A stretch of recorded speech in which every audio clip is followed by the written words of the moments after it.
We have all of these like little sort of micro routines or stacks of habits that happen throughout our day, and sometimes without us even recognizing that that's what they are. Groups of activities that we put together that help us orient ourselves to shutting down for the night or to getting started for the day. This is specifically a block of time I use to transition from really my morning routine, the things that I do for me in the morning, to saying, how do I want to show up in my work today? Welcome to Your Business is Not Your Boss. I am your host, Geoff Welch, and I help small business owners overcome overwhelm and replace overthinking with intentional action.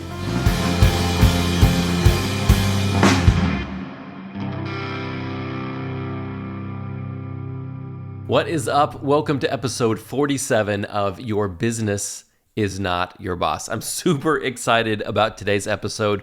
We're going to be talking about the Workday Startup routine. We're going to talk about the one I use, but I hope that everyone understands this is malleable. It's something that you are going to need to make your own.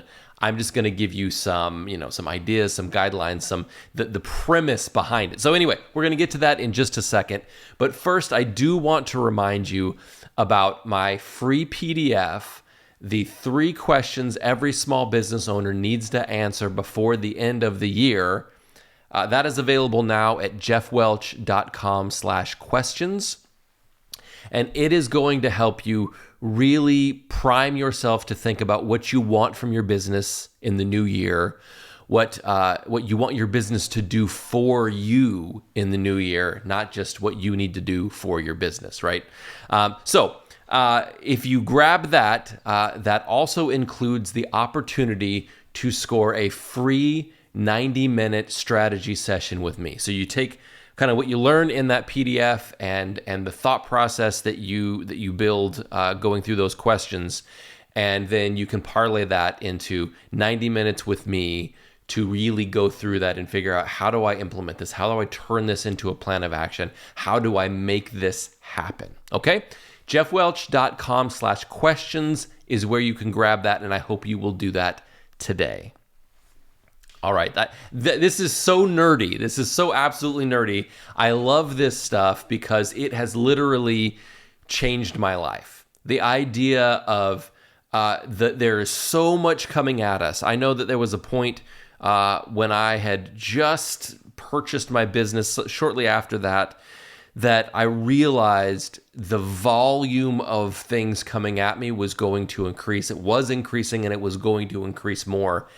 And I had to figure out how to survive that, right? I'm sure many of you are experiencing similar kinds of things where you recognize that there is the number of things coming at you is not going to slow down. It's not going to go away.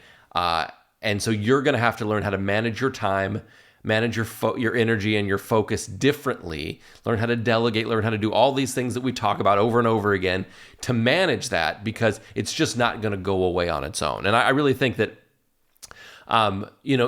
taking effective action on your priorities, the things that are important to your business, to creating the business that works for you, those things don't happen by accident. And quite honestly, they won't happen at all without intention. I know very few people who can say, yeah, I was just winging it, just figuring it out on a day-to-day basis, and everything worked perfectly. All my hopes and dreams came true. The people for whom that is true, that their hopes and dreams came true, that they got all they wanted out of their business, are the people who said, this is what I want. These are the things that are important to me. This is where I'm headed. And I am going to spend my days and weeks ratcheting towards that, like moving one click towards that. And for some of us, we want that, instant. We just want it to happen. We want to wake up one morning and we've got it. But I think that for most people, that's not really how it materializes. It happens a little bit at a time, and it happens because we had an intention that we set, and we used our days and weeks to move us closer to that, even if it was slow, and even if sometimes like my wife and I have been working out for about 8 weeks, and I'm starting to feel a little bit of like, there's a little bit something going on here, and I know that practically speaking, I can lift more weight than I can when I started. I can do more reps. Like, some of those things are changing, but I don't necessarily just look in the mirror and say, oh, wow, I am so much bigger than I was before. I've added so much muscle. That is a slow process sometimes, and we have to be able to say, my intention is to have this outcome, and even if it doesn't happen immediately, I'm going to keep doing these things over and over again. So every morning at 5:30, we keep showing up in the gym, and our belief is that over time, we're going to have changes in our body and the way we feel and the way we look and all those things that we want. And hopefully our trainer is pushing us in the right direction. I believe he is, but yeah, you want those changes immediately. So anyway, I want to talk to you about the Workday Startup. So there are 3 things we're going to talk about over the next 3 weeks. And I'm realizing now that my timing is probably terrible because one of these weeks is going to happen across the week of Thanksgiving. So maybe I will skip one of those weeks and push it out so that doesn't get in our way. But we are going to do this series of videos on the Workday Startup, the Workday Shutdown, and the Weekly Review. These are 3 what I think of as anchor activities. You may call them rituals or habits, whatever, that really have transformed the way that I process all the stuff around me, all the work that I need to do, and keep myself oriented on what matters most to me and my business. So the Workday Startup is an opportunity to move from whatever was going on before it's time for work into work mode for me. Now, this has become more important to me as I've worked from home, and that line is blurred, right? When I went to the office, there was more of a distinction between life before work and life at work. That's a little bit squishy for me, but I think that these principles really do carry through, because I think that to be most effective, to be focused on your intentions and your priorities, requires this intentional choice to pursue those things instead of letting the day carry you away. And I think whether you work from home or you work in an office or wherever you work, wherever your work happens, I think we all share the need to set those intentions and not just wing it throughout the day. It's a little bit like, brushing your teeth before you go to bed, or stretching before a workout, something like that, where there is this behavior that you do before moving on to the next thing, right? You brush your teeth and now you're ready to get into bed. You're like, okay, it's time for this. Now I'm going to read my book and I'm going to go to bed. We have all of these like little sort of micro routines or stacks of habits that happen throughout our day, and sometimes without us even recognizing that that's what they are. Groups of activities that we put together that help us orient ourselves to shutting down for the night or to getting started for the day. And this is one of those things. Now, this is different from a morning routine, okay? This doesn't include anything about my wife and I getting up for our workout or praying together or, me taking a shower and eating breakfast. Those things aren't a part of this, because this is specifically a block of time I use to transition from really my morning routine, the things that I do for me in the morning, to saying, how do I want to show up in my work today? And depending on your work, and I fully expect this is going to look different for you than it does for me. I think a couple of these things are probably pretty universal and important. But the important thing, what I really am trying to instill here, is that it should help you start your day with a consistent set of activities that help you focus on your priorities and your intentions. The most valuable work that you see for yourself, you are reinforcing and saying, this is what I'm about today, okay? So I'm going to run down what mine looks like as a model, not as a write these things down because you need to do all these things. Write down anything that works for you. But what I would like for you to be thinking about as we go through this are, what are the activities that would best prime me for attacking the work ahead, for not being distracted by the fires and all the stuff that happens, but saying, this is what I need to do. And an important distinction as well is I have the liberty to really define most of my days. I have client calls and meetings, like those things are sort of fixed on my calendar and I'm working around those. But I probably have fewer distractions that aren't man-made, that aren't my own, distractions here. I have fewer distractions than most people do, right? So what I would hope that you can do is recognize that a part of your day might be driven by addressing the things that come up. You know that if you're going to work 8 hours, you don't have 8 hours available to do anything you want to do. But for you to look at your day and to say, you know what, I consistently can carve out 2 hours in my day to drive forward my priorities. The other hours, I'm going to have to be doing X, Y's, other things that are important. They're not, hopefully you're not doing things that aren't worthwhile, but that aren't, key to my priorities. Those things are part of my day, and I have to acknowledge that because I'm just going to be angry all the time if I don't. But to say, the part of the day that I have control of, could I use that more effectively by planning and setting an intention on what that's for and really protecting it? Okay? So the first thing I do, or these are pretty much in order. I don't always do them in exactly this order, but it's usually pretty close.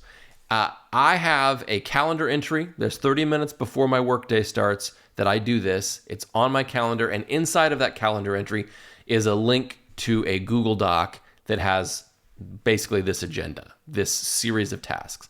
And I open that pretty much every day. Not because I can't remember it. It becomes pretty simple. If you do this thing over and over every day, you have the routine down.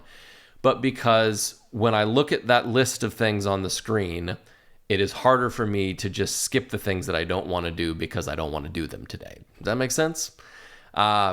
So anyway, I have that as a little anchor on my calendar, and I never have to wonder what I'm supposed to do because I have a Google Doc that outlines this. And I can update it whenever I want, obviously, but there's that anchor.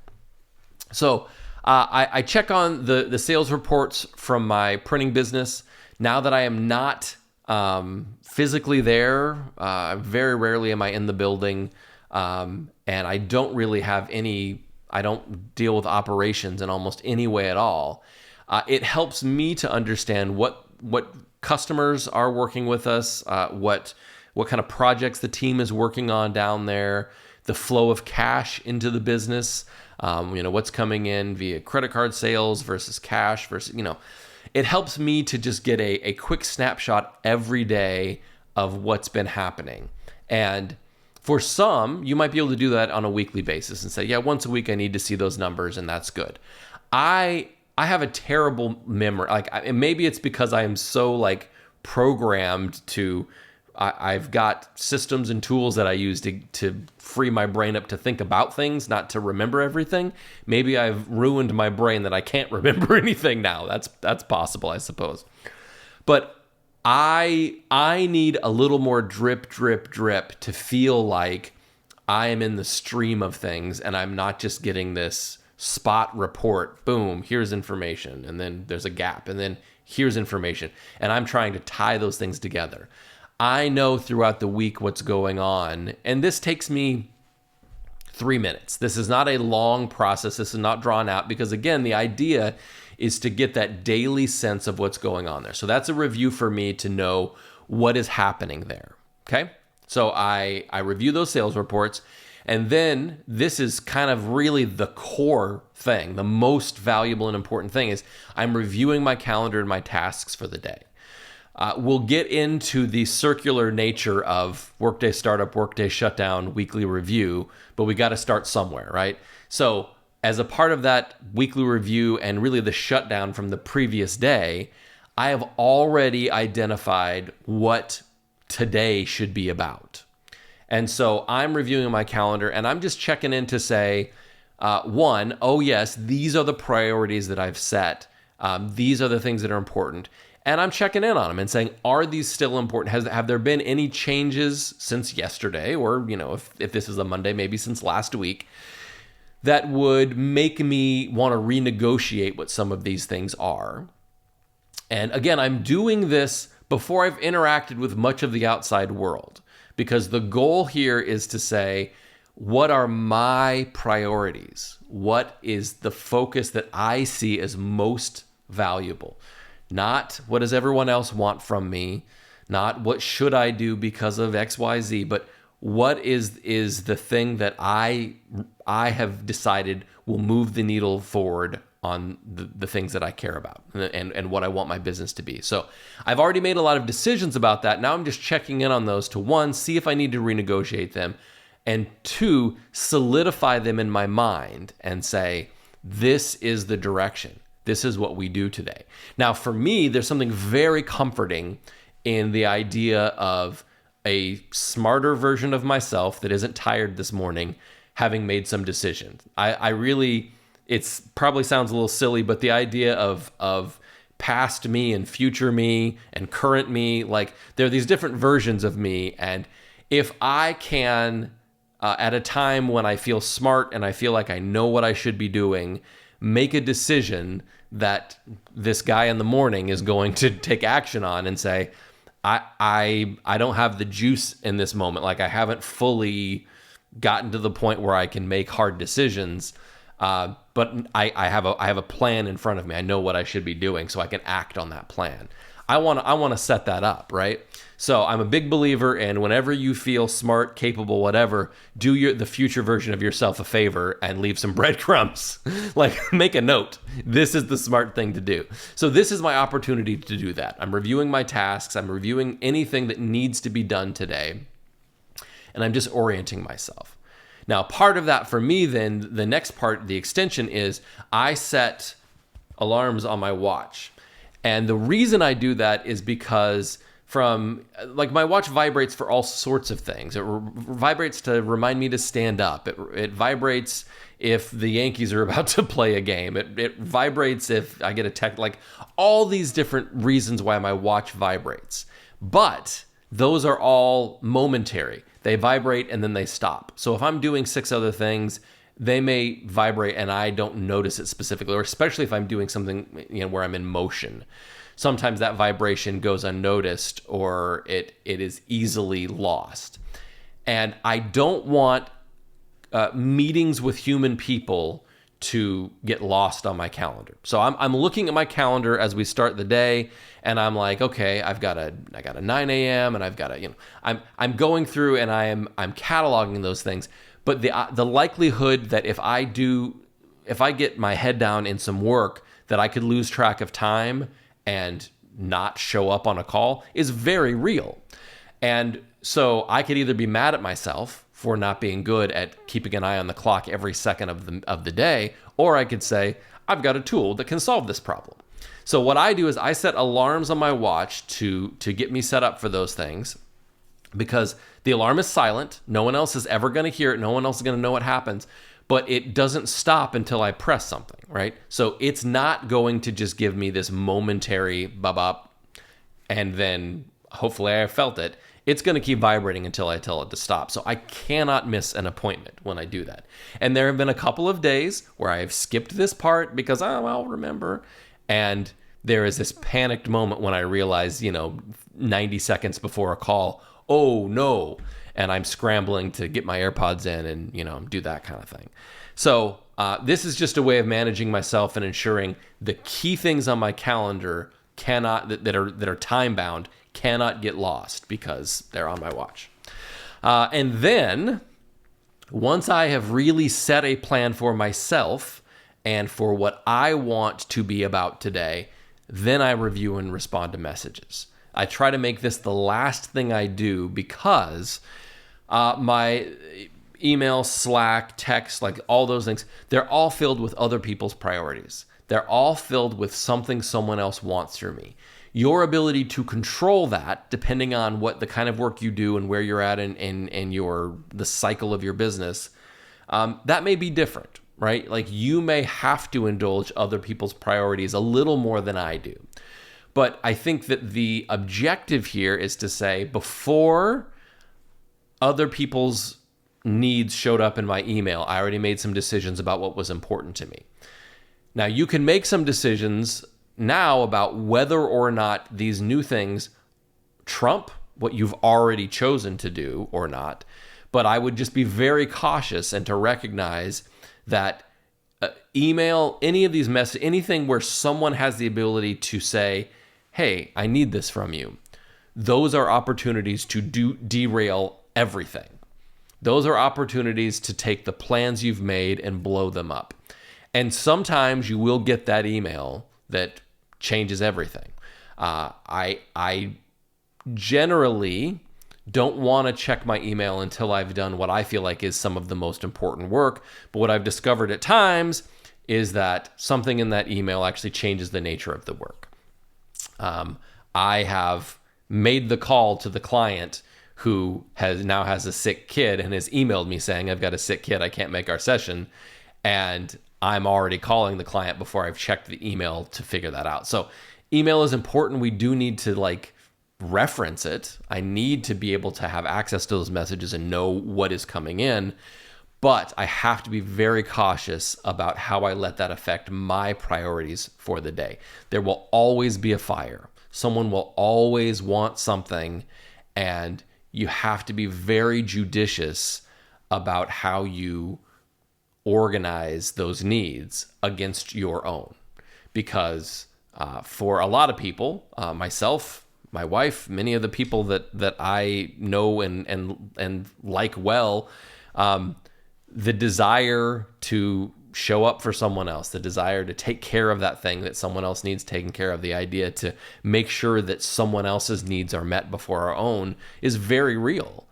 And it's not always the best, healthiest way to operate though, right? Sometimes it's fantastic, but it can certainly mean that the things that matter most to us sometimes take a backseat over and over again. So once in a while, your plans get derailed because something important shows up. Just do that. That's fantastic. But if that's a habit, if you look at that and you say, wow, every day I show up and I set my intentions and then I don't do any of them because I do what everyone else wants from me, I think that's worth considering. And that's something that we could talk about. I would love to have that conversation with you about how to manage some of those things. But those are the four key things that I do in my Workday Startup. That is 30 minutes in the morning. Sometimes it's a little bit less. I set aside 30 minutes, depending on the volume of messages I've got. But I am trying to respond to people before I dive into my work, because I want to have my head down when I get to the work that I need to do. I need to know what my day looks like so I know where I can execute and how to move things forward. Because just like a workout in the morning it's easy to not want to get up, and it's easy to want to put it off, or it's easy to just be like, I'll do it tomorrow. And just like a workout in the morning, you don't finish it and say, holy cow, I'm a Hulk. I did it. It happened. It is incremental. It's the same thing with your priorities. Once in a while, you're going to have a day where you're like, holy moly, I just moved a mountain. That's awesome. But most days are going to be, I worked for an hour here and I made some progress. And over time, you'll say, holy cow, I changed the world. I did it because I showed up over and over and over again. Those things are harder, more difficult to do when you don't set an intention, you don't set a plan, and you say every day, I'm going to work on this. This is the most important thing. So for me, again, the Workday shutdown is a part of this. It helps me to set what happens tomorrow, to close out my day and to set what happens tomorrow. And so we're going to get into that next week. And then the weekly review is an opportunity for me to really set kind of wholesale, what is my agenda for the next week? What are the big rocks that I want to move next week? And how do I fit that into the things that already exist on my calendar and my understanding of kind of how much of my day is driven by distraction? Okay. So what I would encourage you to do right now is, if you're not ready to just implement, to say tomorrow I'm going to get up and I'm going to start a Workday startup routine, what is one thing that you would do? Is there something that I mentioned here that would be valuable to you that you say, man, if I did that one thing every day, that would give me an advantage that I don't currently have? Or if not some of this stuff, I do think, man, the calendar, processing your day and planning how will you integrate your priorities into your day is pretty key. But if not what I've talked about today, what is something else? What is something that you would say, not that, but if I did this, that could be a great habit to help me shift from what I do before work to the work at hand, to help me focus on my priorities, to help me really identify them and keep them front and center. You really want to have blinders to some degree. You're setting yourself up to say, what do I know about myself and my own inability to be effective? And how do I compensate for that? How do I cover it up? How do I be effective anyway? All right, that's it from me. Do not forget, this ties in neatly with these 3 questions every small business owner should answer before the end of the year. It's a free PDF. It is really going to help you be thinking about what you want from your business. Again, these priorities that you're working on a daily basis are connected to this bigger idea of what you want from your business in the whole, how you want your business to work for you.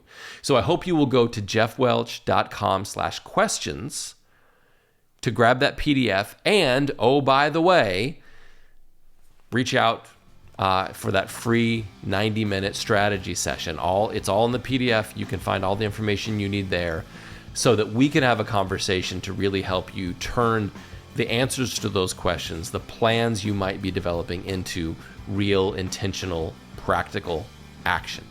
All right, that's it from me. I hope that you think a lot about what a Workday startup could do for you. And do not forget, your business is not your boss.